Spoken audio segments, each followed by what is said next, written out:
Good day, Chief here. I played around with the camera. I put a vacuum cleaner with my hat on it. Hopefully I'm in focus. I checked to see if the automatic focuser was focusing and was focusing on my face. I see it tracking like I do every week, so hopefully I am in focus, and I'm almost at the, didn't even move the camera all that much, or the lens all that much to zoom in on me and try to focus. I even set it back to factory settings in case I accidentally hit something with my fumbling around over the past several weeks. So maybe we're stuck here. I don't know. As I said last week, I did a lot of re-enlistments. And that's where you raise the right hand with the right hand of the soldier. And I did a bunch. My last one, I raised my left hand to match the soldier's right hand and held the piece of paper of the enlistment oath. And nobody caught me. And I was either 3/4 or 9/10 of the way through, and I'm looking at my right hand and I'm saying the words to her, and I glance at my left hand sticking in the air. I think the soldier caught on as to what I was focusing on, and they didn't say anything either, and I didn't want to restart it. And this was a good re-enlistment. Now this one was funny because met a female soldier with similar circumstances as mine. She had 4 kids by the same husband. I have 4 kids by 2 different wives. He was in the Air Force, and right after he got out of the Air Force, she enlisted in the Army, and then he decided that he didn't want to work no more, and he decided that he wanted a divorce. So she was going through all the headaches, and I was telling her what to do, because, you know, I went through some of the same headaches that she did experiencing going through a divorce, and especially with kids, and so, and then she was dead set, Chief, I'm never marrying again. And if you listen to my other channel, I've talked about several times where these guys say, don't get married, don't marry, don't have kids, and don't marry a woman that's already got kids. Well, she ended up meeting, I think he was a 71 Lima, because he worked in the clerk's office, S1 office, personnel, and he didn't mind, because her oldest was, I think, like 14, and her youngest was about 8 at that time. So, I mean, her kids were in that middle school and still going to the grade school range. And when she enlisted, she also got a bonus, so I made a joke about that. I said, okay, guys, I said, this one gets a bonus, but you can't do anything. She's already spoken for it because she's already got a ring on her finger. She couldn't believe it that she actually found somebody that wanted to marry her with 4 kids. I hope that they're still happy together, because they made a great couple, and the kids accepted him and he accepted the kids. But yes, I know there's horror stories, because my mom was in that situation. She said my stepdad was nice to us until he married my mother, as she said. But that's neither here nor there in my military career. So I enlisted her. It was a fun event, and their kids were there. Her fiance was there, and everybody laughed, and we joked about, like I said, you know, hey, she gets a bonus, but too late, she's already spoken for, so don't even try. And so that was my last one, and that was about, oh God, less than a month before I left. So like I said, I got there August, September, late August, I think, mid to late August of 2011. And I was gone by the end of 2013 when I had to retire. So she was my last enlistment. It was fun. But at the same time, I also failed 2 sergeants. I had a NCOIC who had nothing bad against him except that he was broken. He could not run. So And yes, he pushed the tape. I was pushing the tape there too, but I found out mine's due to a thyroid problem after a couple of years being out of the service. And like, oh yeah, you've had this for years. So I said, I probably got it in Georgia. So that's where my thyroid problem kicked in. Because I was running twice a day. I would run in the evening, and my stomach was just getting bigger and bigger and bigger. So like I said, I failed 2 sergeants. I had 2 E5 sergeants, and I approached my NCOIC one day. I said, how come these 2 guys aren't up for the board? Well, Chief, they don't meet my qualifications to advance to the next rank yet. Can you elaborate? No, Chief, it's my opinion that they're not qualified. Both of them were more than qualified, and this NCOIC, he left not too long after that, and I tried to explain to the new NCOIC that these 2 guys need to go to the board, and I don't know what happened, but I failed them. I should have put them up for the board.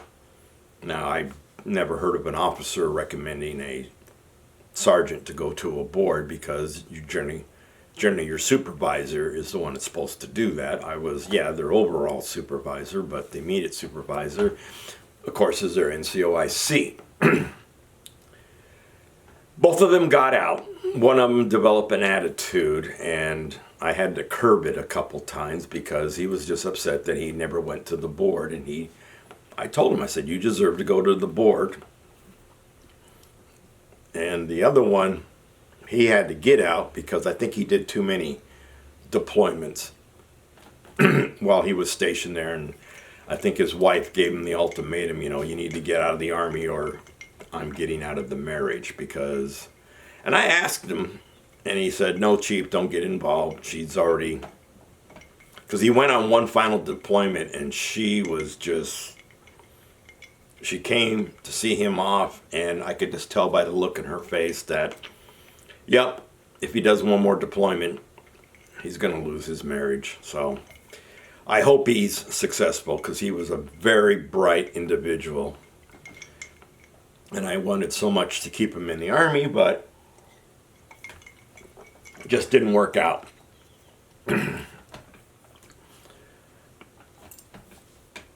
And there, while I was at Georgia, I had to do another 15-6 investigation.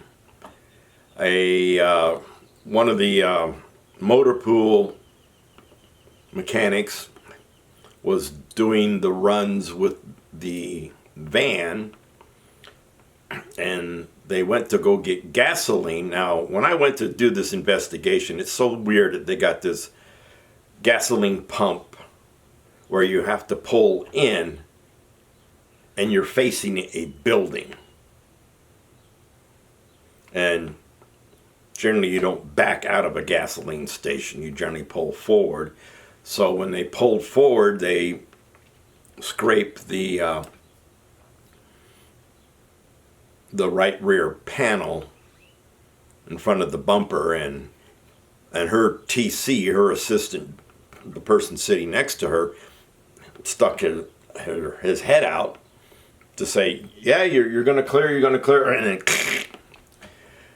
so by the time I got the 15-6, the repair had already been made, but I had pictures galore of this accident. And when I went down to this fuel point in this main motor pool of the base, I was like, why did they build it here, and why did they put a building so close when you got big buses, big panel vans and stuff like that? Because the way they had the road, you had to pull into this place. You couldn't, because that building was an obstruction. If you wanted to pull in that way, you only had one direction really to pull into this place if you were a larger vehicle, because that building was an obstacle. And I brought that up, and they were like, well, Chief, it's there, and we're not tearing it down. So that was fun. And then they changed the rules, because after I got all my investigation and talking to everybody, going to the scene of the crime and doing my survey of all the stuff and writing what my recommendation was. I still had to take, now you have to take that to a lawyer.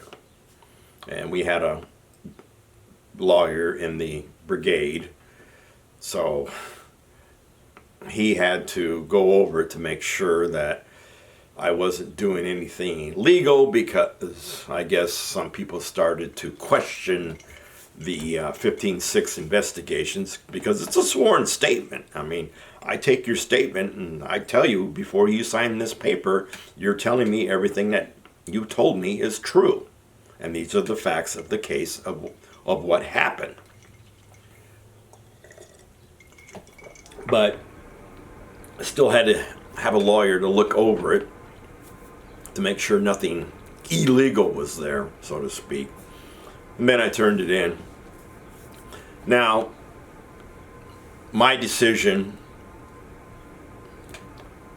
plays partly because after I get done with the lawyer, I take the paperwork, and I had to take it to the XO of the brigade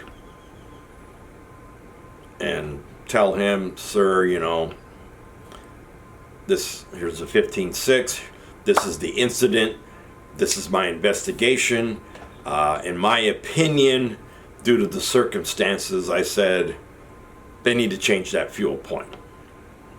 I said, this fuel point is not good for vehicles like buses and or large vans. Shouldn't talk with my hands, I just hit my monitor. But he still found her guilty, because I talked to the driver like about a month after I turned my paperwork in. I said, hey, what happened? Oh, he still found me guilty, so I had to pay 50%. I said, well, that's better than not paying all of it. You know, I mean, at least you didn't have to pay all of it. I said, I recommended no payment on you. And she goes, oh, really? I said, yeah. And so that's basically what I did. I really can't talk about what I did. Like I said, I finally got a shop. I had collection asset sitting next door, to tell you the truth. And sometimes we had some fun. Sometimes we had some excitement. And most of the time, no. Because, like I said, hand receipt holder, 10% every month.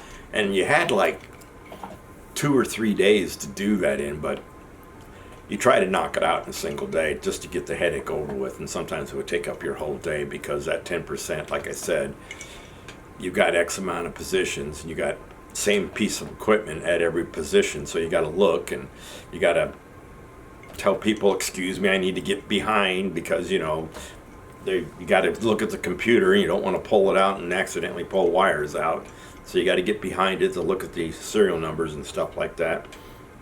A lot of headache, a lot. So that's a little bit more of what I did at Fort Gordon, my final assignment. I guess next week I'll talk about my promotion. I got there, I was the senior 4. There was about 4 or 5 of us, and by the time I leave, there will be 10 of us. And by the time I leave, about 2/3 of them will say, oops, it's time to get out. Because quite a few got promoted while I was there, and that would become their final duty station too. So this is Chief out. Remember, freedom's not free. I hope I'm in focus the whole thing. I'm going to still mess with my camera to see what's going on, because I know the minute I start to go forward, I'm probably going to get out of focus, not unless it keeps tracking me. But I tried making the area smaller, but had a hat on a vacuum cleaner, as I said, focusing on my rank. Still wouldn't get into focus. So this is Chief out. You know what to do with the bet.